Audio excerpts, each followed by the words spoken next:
Bismillahirrahmanirrahim. Assalamualaikum warahmatullahi wabarakatuh. Alhamdulillahirabbil alamin. Wassalatu wassalamu ala nabiyyina Muhammadin wa ala alihi wa ashabihi wa man tabi'ahum bi ihsanin ila yaumiddin. Asyhadu an la ilaha illallah wahdahu la syarika lah wa asyhadu anna Muhammadan abduhu wa rasuluhu la nabiyya ba'dah.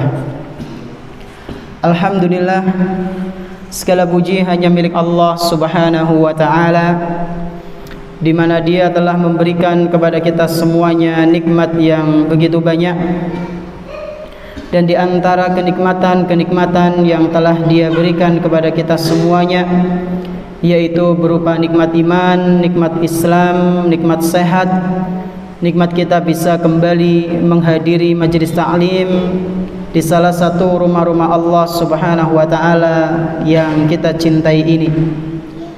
Kita berharap kepada Allah Tabaraka wa ta'ala, semoga kita diperkenankan untuk mengamalkan ilmu yang kita pelajari pada malam yang berbahagia kali ini, dan dimudahkan untuk menyampaikannya, mengajarkannya, menyebarkannya kepada orang lain, sehingga bisa menjadi pemberat amal kita kelak ketika berjumpa dengan Allah Subhanahu wa ta'ala di hari akhir nanti. Allahumma amin.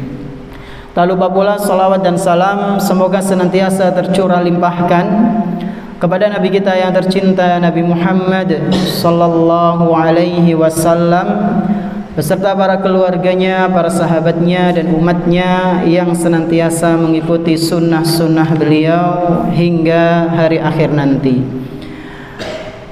Jamaah salat maghrib Masjid Al-Hashimi rahimani wa rahimakumullah. Insyaallah pada kesempatan malam yang berbahagia kali ini kita akan melanjutkan pembahasan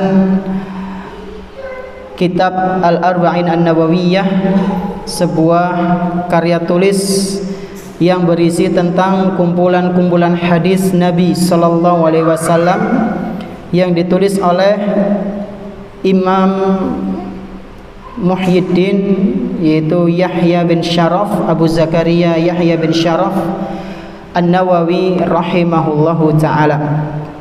Dan kali ini kita memasuki hadis yang keempat, di mana pada pertemuan kemarin atau minggu lalu kita sudah menyelesaikan hadis yang ketiga beserta dengan faedahnya. Seperti biasa sebelum lanjut kita akan murojaah sedikit ya, untuk menguatkan materi yang telah kita bahas di pertemuan kemarin. Kemarin kita sudah membahas atau kita menyampaikan ya, ada sekitar 6 faedah di hadis yang ketiga.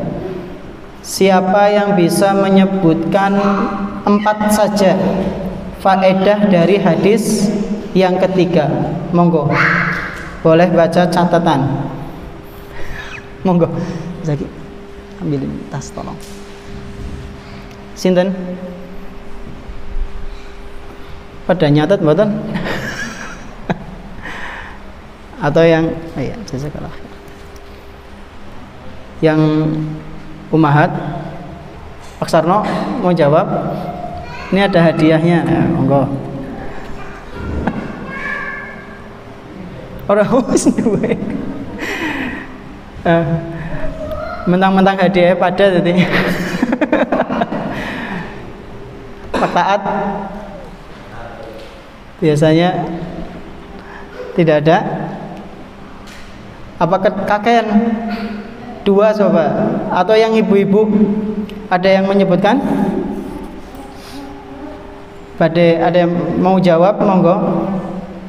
2 faedah sudah 2 saja. Atau 3 faedah dari hadis yang kemarin, hadis ketiga.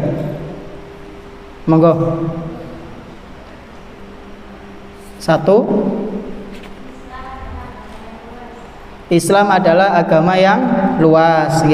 Kemudian 2, yang kedua apa? Pentingnya ibadah sholat. Terakhir yang ketiga, pentingnya apa? Ibadah zakat. Masya Allah, gampang. Monggo Mas, Bu. Barakallahu fiik. Pertanyaan kedua, ada atau enggak usah ini? Boleh jawab pembuatan. Pertanyaan kedua,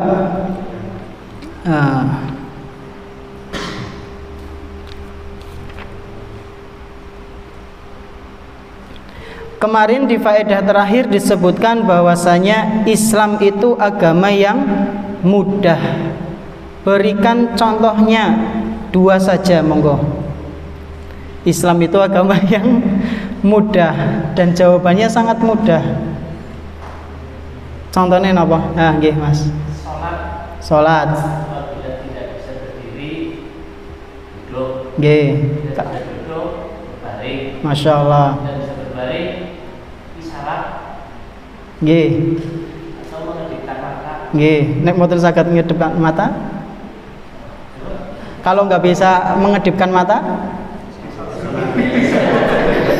Tapi saya urip deh, nggak bisa apa-apa.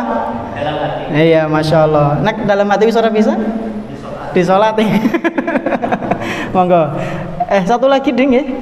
Puasa. Contohnya? Tidak mampu membayar fidyah. Oh nggih, itu secara umum atau ada kriterianya? Ada kriterianya. Nggih, makanya sing nom-nom wala fidyah bae.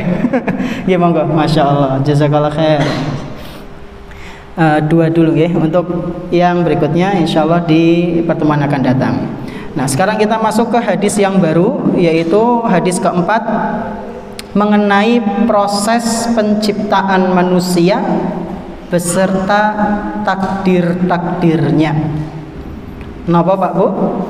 Proses penciptaan manusia beserta takdir-takdirnya. Monggo. Tafadhol, Iqra. Bismillahirrahmanirrahim. Alhamdulillahirabbil alamin wa sallallahu ala nabiyyina Muhammadin wa ala alihi wa sahbihi wa man ihtada bi hadihi ila yaumiddin, amma ba'd. Allahumma ighfir lana wa liwalidayna wa limashayikhina wa liasatidatina wa li jami'il muslimin amin. Qala fadilat asy-syaikh Abu Zakaria Yahya bin Sharaf bin Hasan bin Husain النووي رحمه الله تعالى. الحديث الرابع وعن ابي عبد الرحمن عبد الله بن مسعود رضي الله عنه قال حدثنا رسول الله صلى الله عليه وسلم وهو الصادق المصدوق ان احدكم يجمع خلقه في بطن امه 40 يوما نطفه ثم يكون علقه مثل ذلك Nah, sampai situ dulu. Hasbuk. Jadi ini hadisnya cukup panjang, kita coba potong satu persatu. Potong dalam tanda kutip. Al-hadisur rabi', hadis yang keempat. An Abi Abdurrahman Abdullah bin Mas'ud radhiyallahu anhu. Dari Abu Abdurrahman. Ini kunyahnya beliau. Abu Abdurrahman Abdullah bin Mas'ud. Ya, nama sahabatnya sinten Pak Bu? Abdullah bin Mas'ud radhiyallahu anhu. Semoga Allah meridhoinya. Qala Abdullah bin Mas'ud ini mengatakan haddatsana Rasulullah sallallahu alaihi wasallam wa huwa shadiqul masduq. Rasulullah sallallahu alaihi wasallam telah mengabarkan kepada kami, dan beliau itu adalah as-shadiqul masduq. Apa yang dimaksud dengan shadiqul masduq?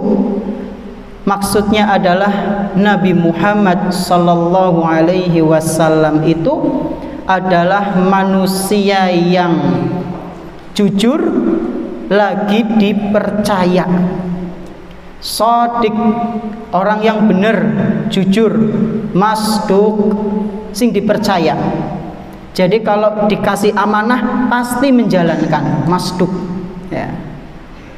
Tidak pernah berkhianat ya, itulah Nabi kita Muhammad sallallahu alaihi wasallam. Rasulullah sallallahu alaihi wasallam dia adalah shadiqul masduq. Beliau menceritakan kepada kami, yaitu kepada Ibnu Mas'ud. Kata Nabi sallallahu alaihi wasallam, "Inna ahadakum," sesungguhnya di antara kalian itu, "yujma'u khalquhu fi batni ummihi arba'ina yawman nutfatan." Sesungguhnya di antara kalian itu ada yang proses penciptaannya dikumpulkan dalam perut ibunya selama 40 hari dalam bentuk nutfah. Nutfah niku napa? Air mani nggih. Nun sewu. Jadi kata Nabi sallallahu alaihi wasallam, di antara kalian itu yang proses penciptaannya dikumpulkan ya, proses penciptaan kalian di dalam perut ibu kalian itu selama berapa hari? 40 hari dalam bentuk nutfah. Perhatikan di sini Rasulullah sallallahu alaihi wasallam mengatakan inna ahadakum yujma'u. Kalian itu dikumpulkan. Berarti maksudnya napa Pak Bu? Kita itu adalah hasil dari dua hal yang berbeda. Napa niku? Nuwun sewu, dari dua air mani yang berbeda. Air mani dari bapak kita dan juga air mani dari ibu kita bergabung, yujma', dikumpulkan oleh Allah.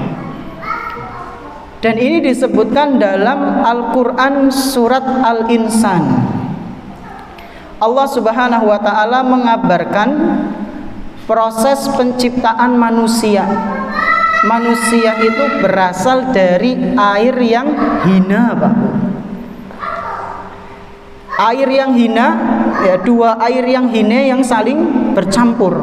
Kata Allah Subhanahu wa ta'ala, inna khalaqanal insana min nutfatin amsyajin. Sesungguhnya kami ini telah menciptakan manusia dari nutfah, yaitu air mani yang amsyaj. Amsyaj itu apa? Bercampur ya, jadi nuwun sewu, yang laki-laki dan perempuan ketemu bercampur, kemudian baru ke rahim. Ini kemudian kata Nabi sallallahu alaihi wasallam, summa yakunu fi dzalika 'alaqatan misla dzalik. Setelah itu kata Rasulullah sallallahu alaihi wasallam, setelah air mani kemudian dia berubah menjadi segumpal darah selama 40 hari juga. Summa yakunu fi dzalika mudghatan misla dzalik. Kemudian setelah itu, setelah air mani kemudian apa? Segumpal darah, kemudian berubah menjadi segumpal daging. Di sini para ulama berbeda pendapat, Pak Bu. Ada yang mengatakan proses air mani kemudian berubah menjadi segumpal darah, kemudian berubah menjadi segumpal daging, itu dalam waktu 40 hari. Jadi tiga-tiganya dalam waktu berapa? 40 hari. Ada juga yang berpendapat bahwasanya masing-masing itu 40 hari. Jadi total jadi janin itu di hari yang ke-120. 40 hari pertama masih dalam bentuk mani. 40 hari yang kedua bentuk apa? Segumpal darah. 40 hari yang ketiga berbentuk apa? Segumpal daging. Lha sing bener sing di Ustaz. Kembalikan ke ahli kesehatan coba ya. Karena para ulama berbeda di sini, mereka melihat ada hadis lain yang menyebutkan bahwasanya manusia itu setelah 40 hari akan disempurnakan tubuhnya ya. Dalam hadis riwayat Imam Muslim idza marra bin nutfati sintani wa arba'una lailatan, apabila air mani itu sudah melewati 42 hari, ba'atsallahu ilaiha malakan, maka Allah Subhanahu wa ta'ala akan mengutus malaikat, fasawwaraha wa khalaqas sam'aha wa basaraha wa jildaha wa lahmaha wa idhamaha. Allah mengutus malaikat untuk menyempurnakan tubuhnya, menciptakan pendengarannya, telinga, menciptakan matanya, menciptakan kulit, daging dan tulangnya. Nah, mereka berpendapat, oh berarti 40 hari wis dadi janin setelah itu. Adapun yang kita pelajari saat ini adalah pendapat yang lain, yaitu yang mengatakan setiap 40 hari itu ada prosesnya. Nah, kira-kira sing mendekati kebenaran sing pundi Pak Bu? Kalau kami pribadi, kami lebih memilih pendapat yang ini, yaitu nutfah 40 hari, kemudian setelah 40 hari kemana? Menjadi segumpal darah selama 40 hari juga. Setelah menjadi segumpal darah, kemudian menjadi segumpal daging selama 120 hari totalnya ya. Dan ini adalah pendapatnya Syekh Shalih Al Fauzan hafizahullahu ta'ala ya. Kemudian di sini disebutkan tahapan penciptaan manusia, Pak. Disebutkan apa? Tahapan penciptaan manusia. Sekurang-kurangnya ada 7 tahapan. Ada 7 tahapan. Yang pertama, manusia itu diciptakan dari saripati tanah. Dan ini adalah penciptaannya Nabi Adam alaihi salam. Manusia itu berasal dari apa? Tanah. Yang kedua, dari air mani yang kemudian dimasukkan ke dalam rahim seorang ibu. Yang ketiga, setelah bersarang di rahim seorang ibu menjadi segumpal darah. Setelah menjadi segumpal darah menjadi segumpal daging. Yang keempat, setelah menjadi segumpal daging tumbuh tulang ya, Allah hadirkan tulang-tulang itu. Setelah tulangnya tumbuh, Allah bungkus tulang itu dengan daging lagi. Dan kemudian setelah itu Allah Subhanahu wa ta'ala takdirkan apakah dia laki-laki atau perempuan. Dan ini ada dalam Al-Quran surat Al-Mu'minun ayat ke-12 sampai 14. Nanti panjenengan bisa cek sendiri ya. Itu ada 7 tahapan proses penciptaan manusia. Jadi manusia itu berasal dari tanah, yang kemudian setelah itu Nabi Adam dan Hawa alaihi wassalam ya berhubungan badan, akhirnya manusia keturunannya dari apa? Air nutfah. Jadi manusia itu bukan dari apa Pak Bu? Kerak ya. Manusia itu bukan keturunan monyet ya.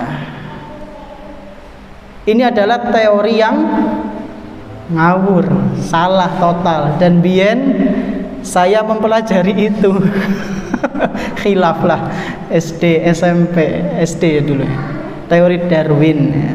Dan ternyata dari kalangan orang-orang non muslim juga menentang teori ini Pak Bu ya, teori Darwin. Kayaknya zaman sekarang itu teori seperti itu sudah mulai luntur ya. Sudah mulai nggak ada kadang SD kayaknya sudah nggak ada. Di PPS nggak ada kan pelajaran IPA seperti itu. Kalau ada harus dicabut ya.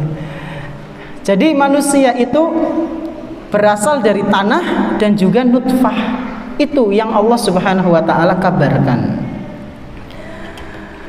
Kemudian di sini ya, setelah Rasulullah sallallahu alaihi wasallam menyebutkan tentang proses ya, di awal proses manusia diciptakan, beliau melanjutkan, tafadhol Iqra.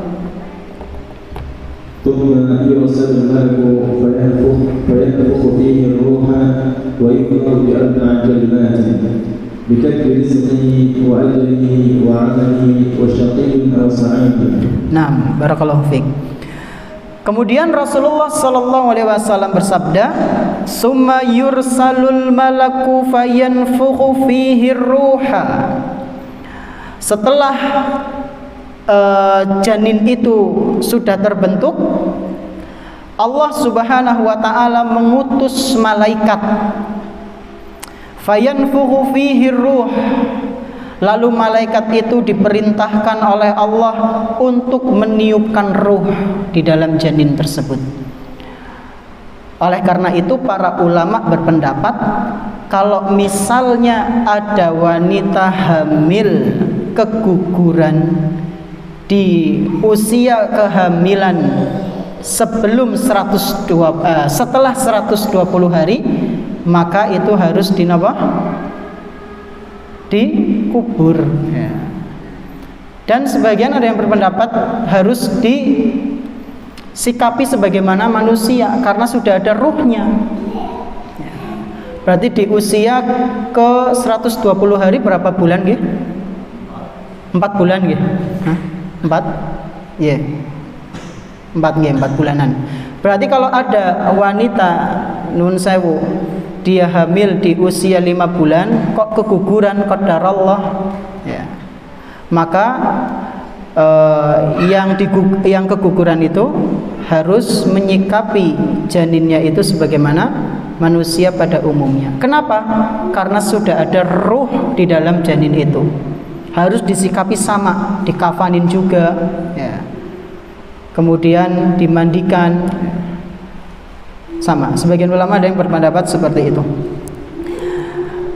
Malaikat ini meniupkan ruh di usia ke 120 harinya. Wa yu'maru bi arba'i kalimatin. Lalu malaikat itu diperintahkan untuk mencatat takdir-takdir manusia ini nih yang akan lahir ya.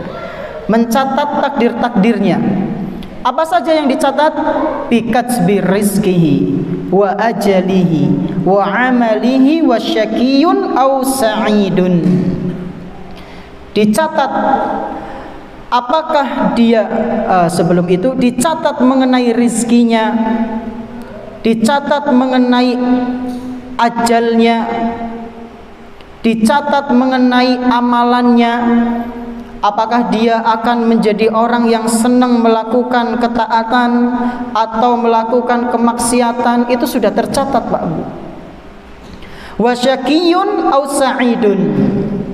Dan dicatat, ditetapkan apakah dia orang yang bahagia, syakiyun adalah orang yang celaka, au sa'idun, apakah dia termasuk orang yang bahagia. Jadi rizki, ajal, amalan, kemudian kebahagiaan, kesengsaraan, itu semua sudah ditetapkan oleh Allah Subhanahu wa taala. Ya, sudah tercatat dalam catatan takdir. Rizki kita segini, ya itu memang sudah ketetapannya. Ya, hari ini pendapatannya segini, ya itu memang sudah catatan takdirnya, disyukuri. Kemudian hari ini apakah kita sudah bahagia, apa lebih banyak nelangsanya, itu sudah menjadi catatan takdir. Kemudian tafadhol lanjut.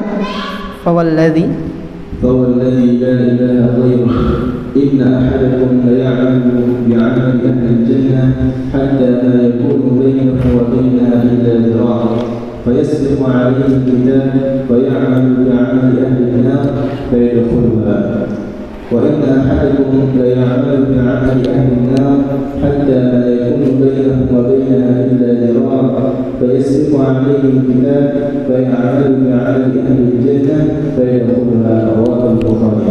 Nah, kemudian Nabi SAW melanjutkan Fawalladzi la ilaha ghairuhu. Nabi bersumpah Pak Bu, demi Allah. Padahal kalau Nabi Shallallahu Alaihi Wasallam mengatakan tanpa bersumpah, kita percaya mboten? Percaya. Kenapa percaya? Shodiqul masduq. Nabi itu sangat terpercaya orangnya, nggak mungkin bohong, nggak mungkin berkhianat. Nah, terus apa maksudnya Nabi Shallallahu Alaihi Wasallam sampai bersumpah kayak gini? Padahal beliau kalau nggak bersumpah sudah cukup. Kata para ulama sebagai penekanan bahwasanya ini adalah kabar penting yang akan disampaikan, hal yang sangat penting. Makanya Nabi Shallallahu Alaihi Wasallam bersumpah, demi Allah, inna ahadakum la ya'malu bi'amali ahlil jannah hatta ma yakunu bainahu wa bainaha illa dhira'. Sungguh ada di antara kalian yang senantiasa melakukan amalan-amalan penghuni surga, hatta ma yakunu bainahu wa bainaha illa dhira'. Saking seringnya melakukan amalan penghuni surga, sampai-sampai dikatakan jarak antara dia dan surga itu sudah 1 jengkal atau 1 hasta ya. Jadi wis perek banget. Kayak wong alim banget, surga ini perek be ya. Jadi antara dia dan surga itu sudah 1 hasta Pak Bu. Ada yang mengartikan 1 jengkal, berarti wis perek banget. Kita di sini surga wis nang ngarepe. Tapi ternyata kata Nabi sallallahu alaihi wasallam, fayasbiqu alaihil kitab. Ternyata catatan takdir berbeda. Catatan takdir mendahuluinya. Fayamalu bi'amali ahlin nar fayadkhuluha. Hingga pada akhirnya dia sebelum meninggal melakukan amalan-amalan penghuni neraka, dan akhirnya dia pun mati masuk ke dalam neraka. Na'udzubillahi min dzalik. Dan sebaliknya kata Nabi sallallahu alaihi wasallam, wa inna ahadakum la ya'malu bi'amali ahlin nar hatta ma yakunu bainahu wa bainaha illa dhira'. Fayasbiqu alaihi alkitabu fayamalu bi'amali ahlil jannah fayadkhuluha. Rawahul Bukhari. Dan sebaliknya, ada di antara kalian yang setiap harinya bermaksiat, setiap harinya melakukan amalan-amalan penghuni neraka, bahkan sampai dikatakan antara dirinya dengan neraka itu wis meh nyemplung, jaraknya sudah 1 hasta. Fayasbiqu alaihil kitab. Tapi ternyata catatan takdir berbeda. Catatan takdir mendahuluinya, bahwasanya dia sebelum meninggal disibukkan dengan amalan-amalan penghuni surga, dia bertaubat, dan pada akhirnya dia meninggal dalam keadaan beriman kepada Allah, meninggalkan kemaksiatannya, dan dia pun masuk surga. Hadis ini sahih riwayat Imam Bukhari. Jadi surga dan neraka itu sudah ditakdirkan oleh Allah penghuninya. Kita Pak Bu di sini itu sudah ditakdirkan sama Allah, surga atau neraka. Lho Ustaz, nek wis ditakdirna kowe ngapain ngamal? Biasanya kan ada yang bertanya seperti itu. Ngapain Ustaz kita beramal capek-capek? Surga ya surga lah, neraka ya naudzubillah. Dan pertanyaan ini Pak Bu pernah ditanyakan kepada Rasulullah sallallahu alaihi wasallam.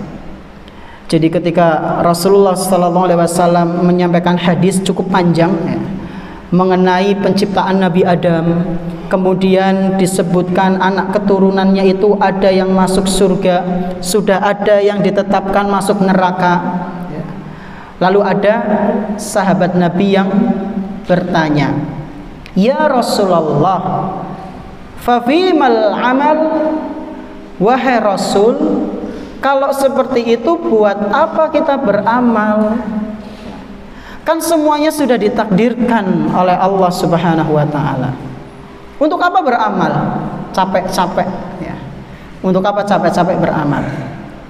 Maka kata Nabi sallallahu alaihi wasallam, "Innallaha azza wa jalla idza khalaqal 'abda lil jannati ista'malahu bi'amali ahlil jannah hatta yamuta ala amalin min a'mali ahlil jannah."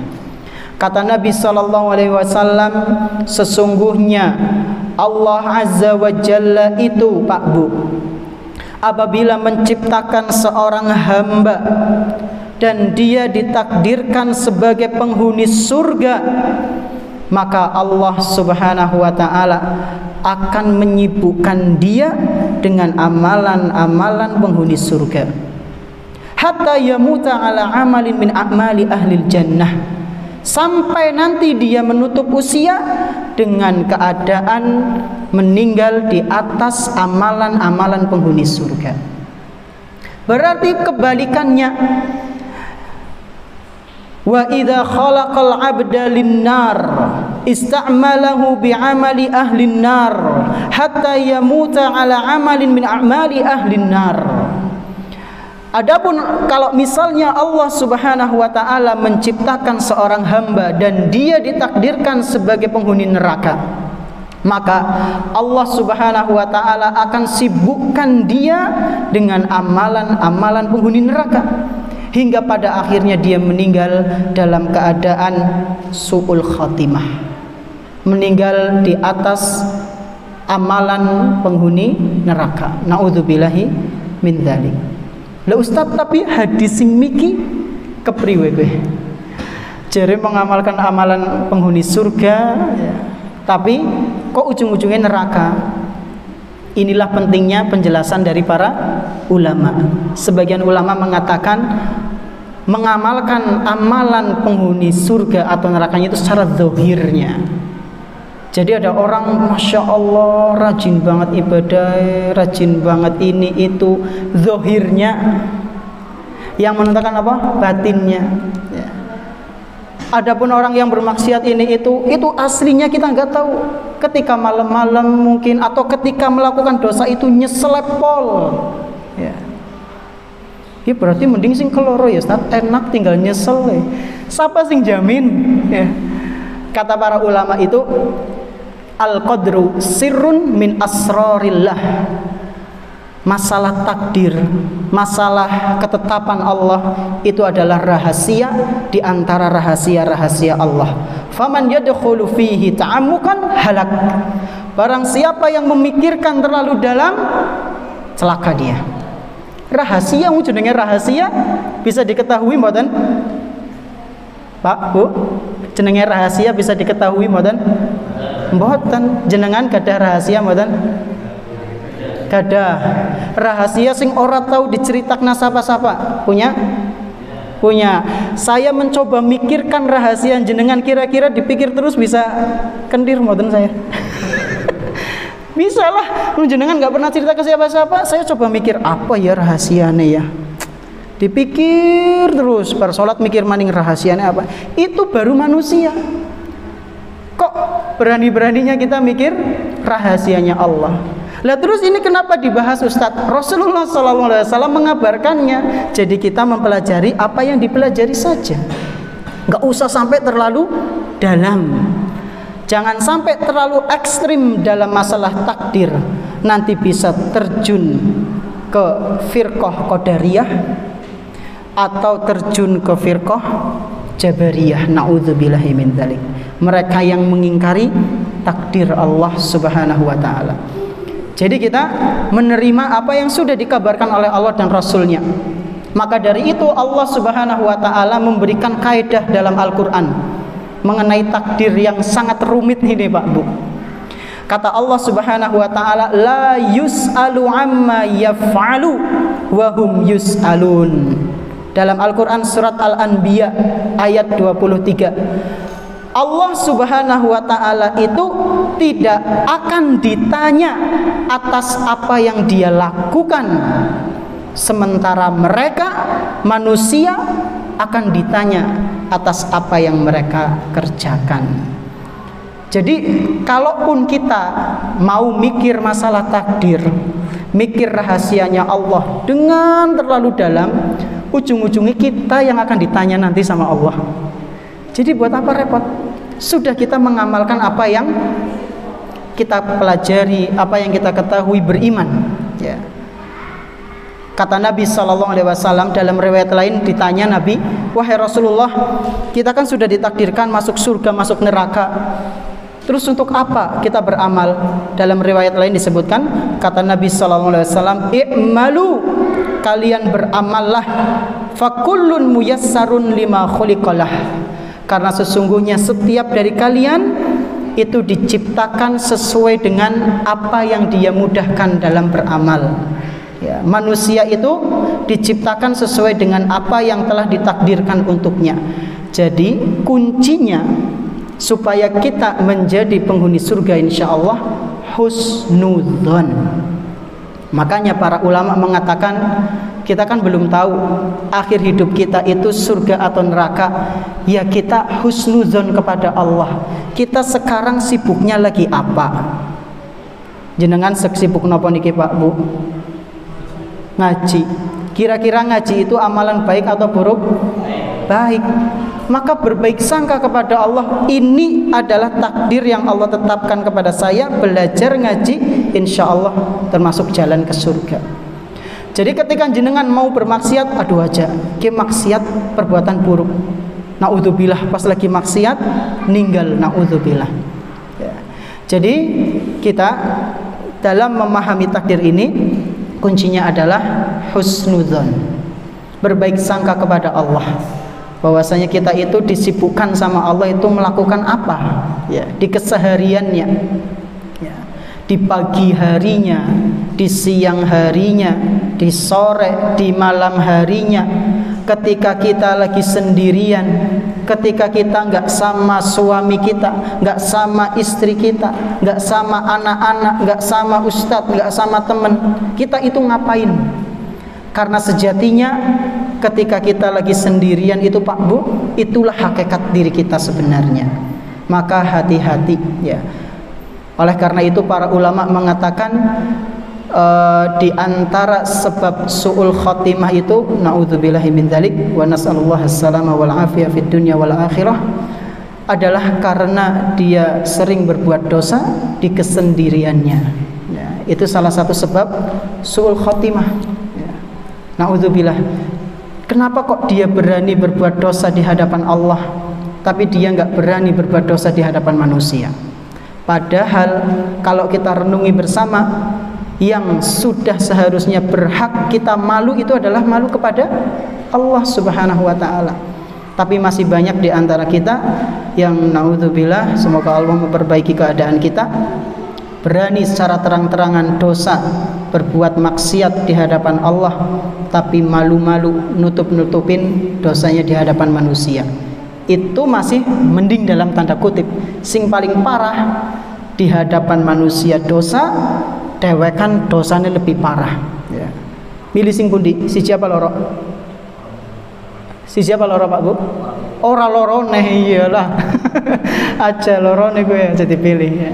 Si siapa loro aja. Jadilah orang yang benar-benar berusaha menjadi orang yang soleh atau orang yang taat dalam ibadah kepada Allah Subhanahu wa ta'ala. Ini mengenai hadis yang keempat secara global penjelasannya.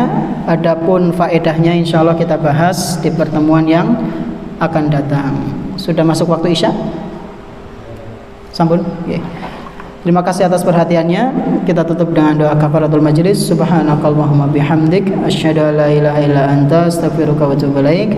Wassallallahu ala nabiyyina Muhammadin wa ala alihi wa sahbihi ajma'in. Wassalamualaikum warahmatullahi wabarakatuh.